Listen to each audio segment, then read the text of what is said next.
Sahabat-sahabat sekalian, selamat datang kembali di channel YouTube saya Perisai Politik. Akhirnya para pemburu ijazah palsu Jokowi terbungkam, terdiam karena mendengarkan statement yang sangat luar biasa dari Bapak Presiden Prabowo Subianto. Dalam pidatonya, Bapak Prabowo Subianto mengatakan bahwa ijazah kok dipermasalahkan, urusan kalian apa? Ataukah kalian juga akan mempermasalahkan ijazah Bapak Presiden Prabowo Subianto? Waduh, waduh, waduh. Saya yakin mereka yang selama ini sibuk memburu ijazah Jokowi dengan mengeluarkan statement fitnah bahwa ijazah Pak Jokowi adalah ijazah palsu pasti terdiam, pasti bungkam, pasti rontok total dan bahkan ketakutan dengan statement pembelaan yang kemudian disampaikan oleh Bapak Presiden Prabowo Subianto. Nah, tak perlu berlama-lama, sebelum kita lanjut ke videonya, saya berharap kepada sahabat-sahabat sekalian untuk menekan tombol like, subscribe, dan share.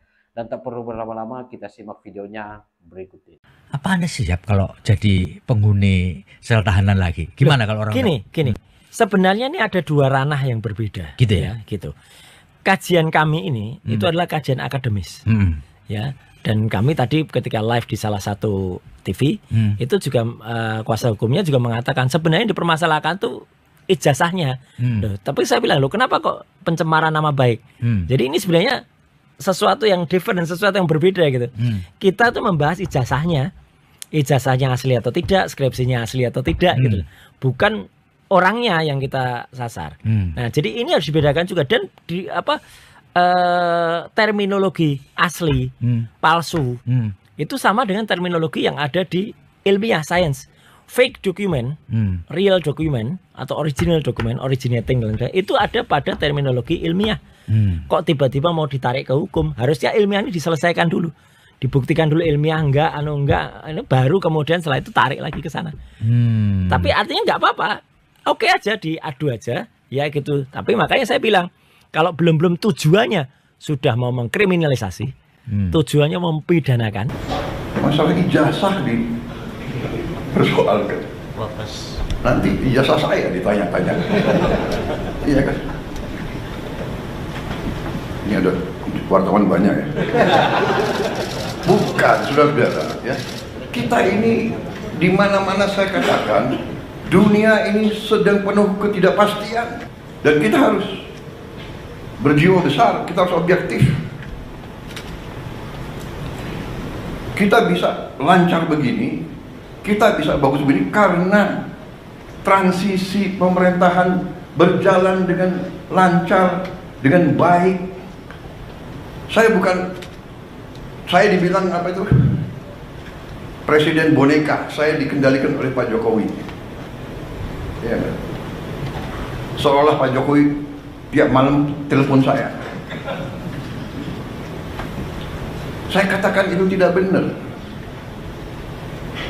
Bahwa kita konsultasi, iya, itu seorang pemimpin yang bijak, yang konsultasi, minta pendapat, minta saran.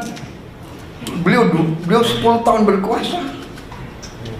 Saya menghadap beliau nggak ada masalah. Saya menghadap Pak SBY tidak ada masalah. Saya menghadap Ibu Mega tidak ada masalah.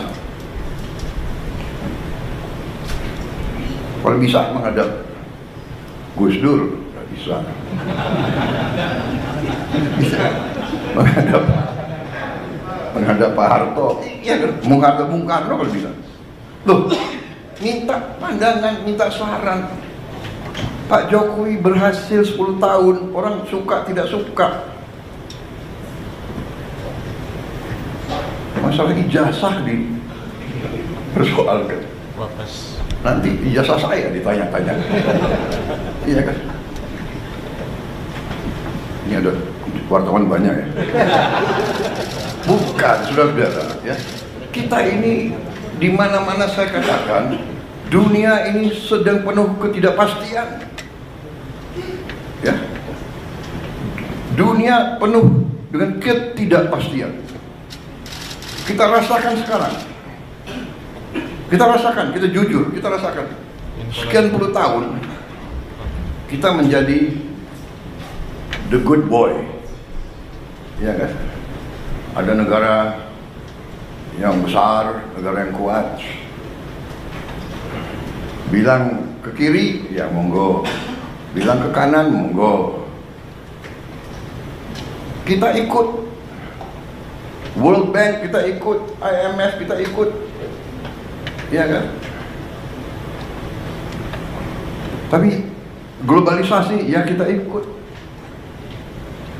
Tapi sekarang yang meninggalkan sistem yang mereka bangun, mereka sendiri. Free trade, monggo. Kita bingung jadinya. Yang dibilang Menteri Keuangan sudah di luar negeri ya. Sekarang ekonom-ekonom yang belajar sekian puluh tahun, sekarang harus belajar lagi. Prof, iya kan? Udah harus belajar lagi. Dan memang kita perlu belajar lagi. Tapi kalau saya,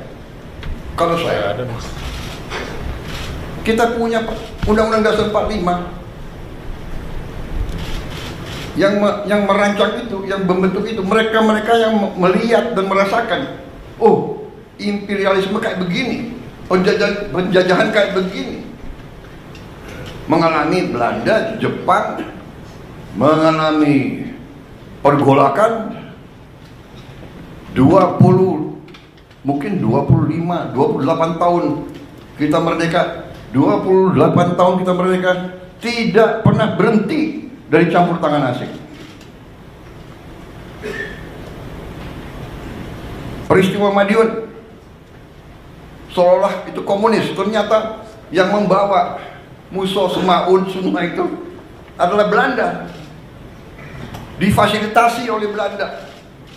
Belanda kuasai Batavia, semua lapangan terbang dikuasai. Bagaimana dia bisa sampai Madiun? Terus DITII, dokumen keluar Belanda, bahkan bukan DITII, Snoek Hogronya juga Sandi Yuda, intelnya Belanda. Saudara-saudara, ini saya sampaikan terus karena kembali kita punya kekuatan. Undang-Undang Dasar 45 khususnya di bidang ekonomi adalah pasal 33. Kalau disimak, setiap negara yang sedang bangkit punya semacam pasal 33. Jadi saudara-saudara, 6 bulan yang kita telah kerjakan, ternyata menurut saya kita boleh bangga dengan prestasi kita. Dan untuk itu saya ingin mengatakan bahwa sungguh-sungguh saya apresiasi, saya terima kasih kepada semua menteri, wakil menteri, kepala badan, wakil kepala badan dalam tim kita, dalam kabinet merah putih. Saya merasa kita bisa mencapai ini karena kerjasama yang baik di antara kita. Saya merasakan teamwork. Dalam 6 bulan kita kabinet paripurna hanya 6 kali. Ratas-ratas juga tidak terlalu sering. Saya paham sebagian dari Anda mungkin ketemu saya tidak sering yang kita inginkan. Tetapi hasil kita, hasil diskusi kita, hasil keputusan kita terwujud, terlaksana, dan dirasakan oleh rakyat Indonesia. Saudara-saudara, apa yang ingin saya sampaikan? Mari kita lihat dengan tolok ukur yang objektif, yang jelas. Salah satu tonggak pemerintahan di setiap negara adalah mampu atau tidak kita menjaga inflasi.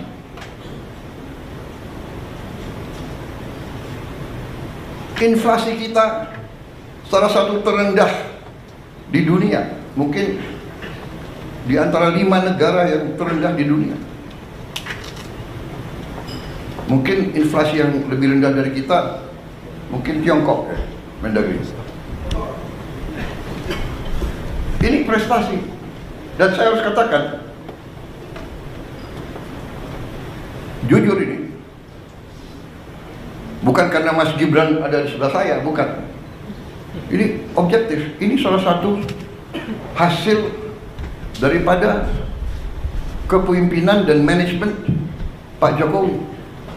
Mungkin pengalaman beliau sebagai wali kota membuat beliau ngerti bagaimana memanage inflasi yang mungkin nggak ada di buku, nggak diajarkan di Harvard atau di MIT. Ada lulusan Harvard nggak di sini? Saya tidak. Saya sangat kagum sama Harvard. Saya ingin masuk dulu, nggak bisa masuk. Bisa masuknya ke toko bukunya aja. Yang penting Harvard. Wih, ini kebablasan nih, kok wartawan terus di sini. Tapi kita demokratis ya. Coba angkat tangan yang mengizinkan wartawan tambah 5 menit di sini. Angkat tangan. Oke. Demokrasi, Anda boleh di sini 5 menit lagi.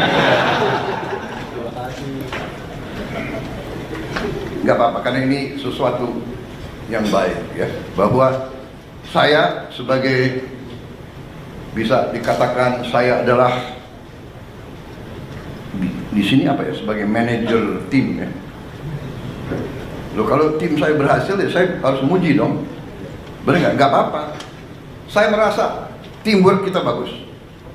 Saya merasa garis yang kita tentukan terwujud di lapangan. Inflasi terwujud. Banyak negara mau belajar bagaimana mengendalikan inflasi dari kita. Mendagri gak usah diceritain deh. Iya dong. Apa itu? Rahasia dapur jangan dibuka semua, kecuali kawan. Kalau kawan mau belajar boleh. Saudara-saudara, yang kedua, tolok ukur yang bisa dirasakan, yang saya rasakan juga. Saya rasakan karena saya sudah lama jadi orang Indonesia. Dan saya waktu anak kecil, orang tua saya Menteri Perdagangan. Jadi saya lihat bagaimana setiap lebaran, setiap akhir tahun, orang tua saya tegang. Pak Mitro hitung, kumpulin setiap item, dicek, sampai Pak Mitro pernah di Tanjung Priok, di dermaga nungguin kapal. Pemerintah waktu itu mau intervensi karena krisis pangan, harga-harga juga menjulang, sehingga pemerintah intervensi. Pemerintah bertindak menjamin di hari-hari kritis bahan-bahan tersedia. Dan sekarang pemerintah yang saya pimpin, saudara-saudara, berhasil menjaga stabilitas harga pangan di saat-saat yang selalu harga pangan kurang bisa dikendalikan. Akhir tahun, Natal, akhir tahun, dan Lebaran. Alhamdulillah, akhir tahun, Natal, dan Lebaran tahun ini, di masa pemerintahan kita, harga-harga aman, stok pangan tersedia. Ini pekerjaan saudara-saudara sekalian. Yang di lapangan kalian, yang ngecek harga kalian. Mudik berjalan dengan lancar. Saya dapat laporan mudik kita adalah sekarang terbaik sepanjang sejarah. Angka kecelakaan terendah sepanjang sejarah, turun 30%. Dan meningkat yang mudik, lebih besar dari tahun yang lalu. Ada kelompok-kelompok negatif ya, mudiknya berkurang. Kalau lancar dibilang mudiknya berkurang. Tidak, lancar karena pengendaliannya lancar. Dan ada keberanian ambil keputusan oleh menteri-menteri kita, oleh Kapolri, oleh Panglima TNI, oleh Menteri Perhubungan, memberi saran kepada saya, Pak, bisa nggak kita laksanakan work from everywhere? Ini baru juga ini saya kira. Di dunia ada work from everywhere. Orang Indonesia kalau kreatif boleh juga. Soal ijazah kok kalian permasalahkan? Atau mungkin kalian juga akan mempermasalahkan ijazah Bapak Presiden Prabowo? Waduh, saya kira ini adalah pernyataan yang sangat menohok sekaligus menyindir para barisan pembenci, barisan sakit hati yang selama ini sibuk memburu ijazah Jokowi dan bahkan menyampaikan fitnah bahwa ijazah Pak Jokowi adalah ijazah palsu. Apa yang kalian lontarkan, apa yang kalian fitnahkan selama ini akhirnya dijawab oleh Bapak Presiden Prabowo Subianto. Kapasitas kalian apa? Kredibilitas kalian apa sehingga kalian bisa-bisanya mempermasalahkan soal ijazah Bapak Joko Widodo? Waduh. Saya kira ini adalah bagian dari pernyataan yang sangat luar biasa dari Bapak Presiden Prabowo Subianto sekaligus membungkam omon-omon ataupun narasi fitnah yang selama ini dilontarkan oleh barisan sakit hati yang sibuk nyinyir dengan persoalan ijazah dari Bapak Joko Widodo. Saya kira demikian konten kali ini. Bagaimana respon sahabat-sahabat sekalian? Tinggalkan di kolom komentar. Terima kasih. Wallahul muwaffiq ila aqwamit thoriq. Wassalamualaikum warahmatullahi wabarakatuh. Salam waras, salam akal sehat, NKRI harga mati.